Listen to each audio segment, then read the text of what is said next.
Welcome to this week's episode of Work and Travel TV. I'm Leah Bolton, and this is the show that helps adventurous types like you see the world and make money at the same time. Oh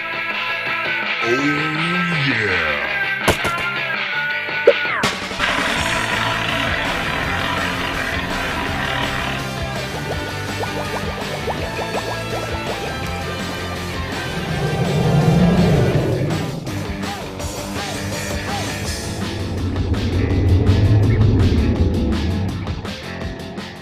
In today's episode of Work and Travel TV, we'll get to hear from a travel expert. Also, we'll get to explore the newest addition to the Travel Toolbox, a great site and tool that connects travelers with locals in over 230 countries around the world.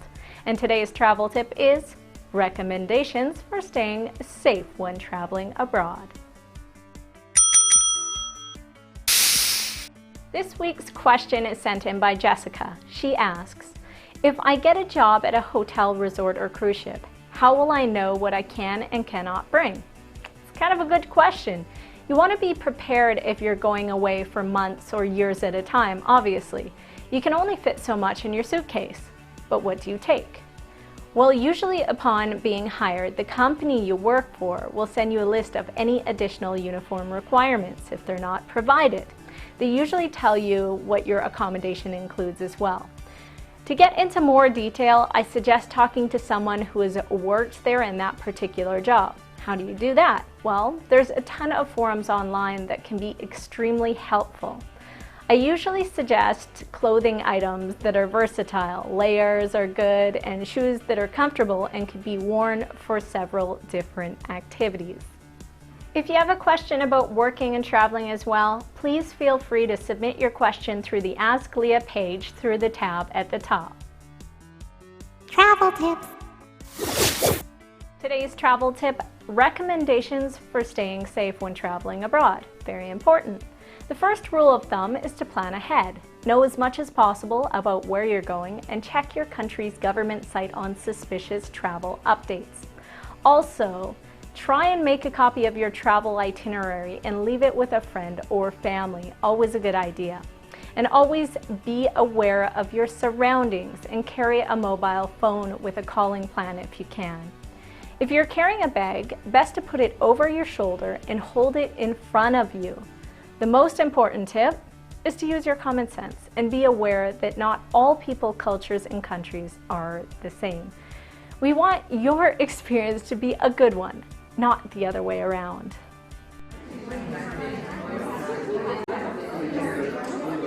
Today on Work and Travel TV, our special guest, Katana Barnett, a modern-day technology artist. Katana, thanks for joining us on today's show. Oh, my pleasure. I'm excited about it. Thank you. All right, Katana, before we jump into things here, why don't you briefly explain a bit about what we mean by a modern-day technology artist? What is it that you do that allows you to travel freely? Well, I'm a painter and I do murals and illustrations. Those are my favorite things to do. But I also do online work. I do writing, websites, and social media. So between all of those things, I get some income and then I just go for it. I go for it more than I get the income sometimes, but that's what the income's for anyways, so there we go. Nice. So tell me a bit about your lifestyle. You kind of go with the flow out there. You've got a bunch of things going on. Tell me a bit more about it. It's a lot of fun. I used to be living in Vancouver, BC, and I wasn't really doing very much of anything, so I decided to just go for it and jump on a bus to Seattle, take a plane to LA. So I've been visiting my friends that I haven't seen in a long time, and I was really excited to see them, and that just made me more motivated to do other things like post on my blog. My blog posts have gone up. Awesome. So tell me about a typical day in the life of Katana. Pretty relaxed. It depends. A typical day, I'll get up, eat some breakfast, write some blog posts, write some emails, and go for a walk. So I've got typical days, but then I like to go out and have adventures on the side. Tell me a bit about the pros and cons of what you do. What is your opinion on the good things and the not so good things to what you do? Well, Well, the awesome thing about it is I get to travel and I don't have a schedule. So when an adventure comes up, if I get accepted to go to a meditation camp or someone invites me to go camping in the desert or someone says, hey, we're going to Mexico on the 1st, do you want to come with me? I can say, yes, yes, yes, I'd love to.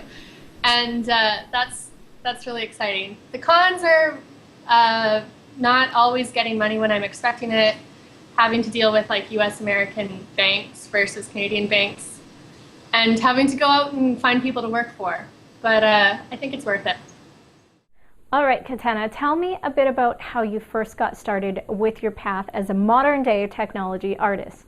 Did you have a certification? Did you just fall into it? How did it all come together?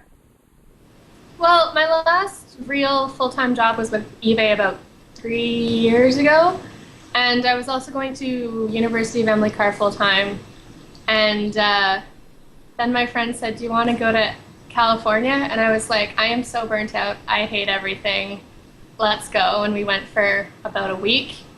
And that was great. And then I tried to go back to university. And I'm actually this close to being done and graduated. But I didn't see what my degree was going to get me. I wasn't happy. And I hadn't done anything I liked all winter. And I was like, I cannot do this anymore. I need to go and do something awesome and that makes me excited about living. So I started pulling some things together, and as soon as I had my passport, I left the next day. So Katana, you seem to be fairly successful at following your path. What can I do or the audience do to be like you? Oh, thank you. I think the most important thing is to just make up your mind and go and do it. But know what you're good at, what other people who are already doing that would charge, and then look on job boards and Craigslist and find people who need what you have. So I know how to build a website. I've been working on mine for like 3 years, and I've done other ones too. So I've got lots of website experience, so I can do that for people.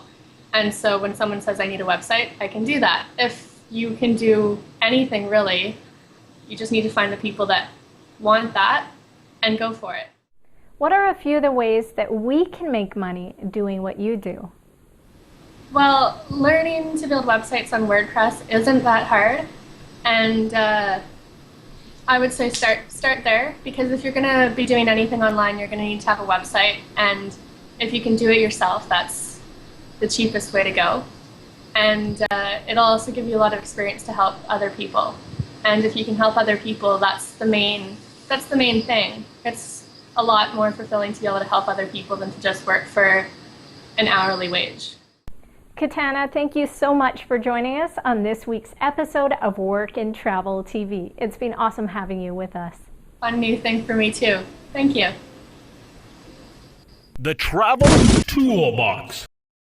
Today we'll be taking a look at couchsurfing.org. That's right, you heard me there. It's a great site that connects travelers with locals in over 230 countries around the world. It's a tool and community where members share hospitality with one another. Head on over to the Travel Toolbox page. The latest site will be posted with a link at the top of the list. Let's check it out. Pretty much a site out there for everything these days. Couchsurfing.org, exactly as it sounds. If you're a freelance traveler, you're just going with the flow, this might be an awesome tool for you. So tons of stuff on the site here. You can become a member and check out the community. As well, this is the feature we're going to highlight here. So you're searching for a couch, you're on the go, and you click on this drop down menu here. It's going to come up with the different countries and numbers beside them. That is how many couches are available, so that's pretty cool. We're going to head to Canada because that is where I am, so you're going to come visit me. So here we go. Perfect. Yan is the first guy who comes up. He's in Canada, but he is in Montreal, Quebec. Maybe I don't want to head over there, or maybe I want to narrow down my search. Maybe if you're like me and you're a female, you don't want to hang out with a male. So just uncheck male here. I'm going to update results. And I'm going to choose somebody else, hopefully in the area I'm looking for. Still Melanie and Brian, male again, so I'll just click down here. Tanya, Gladys, well, there's a ton to choose from. If you're worried about whether they are credible or not, or if they're going to be a great person, you can check out their references as well and the reply rate. So people have rated them, people who have hung out with them before. So that's a pretty cool thing there. So maybe I want to hang out with Emily Stewart. She's in Canada, Nova Scotia. Maybe that's where I'm heading to. So just want to sign up, become a member, and click on Emily Stewart and give her a shout. And there you go. Have a couch to stay and a brand new friend. So there you go. You can find the site in the Travel Toolbox page where it continues to grow every episode. Work and Travel TV will be your one-stop shop for all of your travel tips and landing that travel job. That's it for today's episode of Work and Travel TV, the show that helps adventurous types like you see the world and make money at the same time. In the next episode of Work and Travel TV, we'll be speaking with another expert, and we will have a new addition to the Travel Toolbox, as well as another useful travel tip for your journeys. We're here to give you the ins and outs to help you find that perfect job out there. I'm Leah Bolton, and thanks for watching.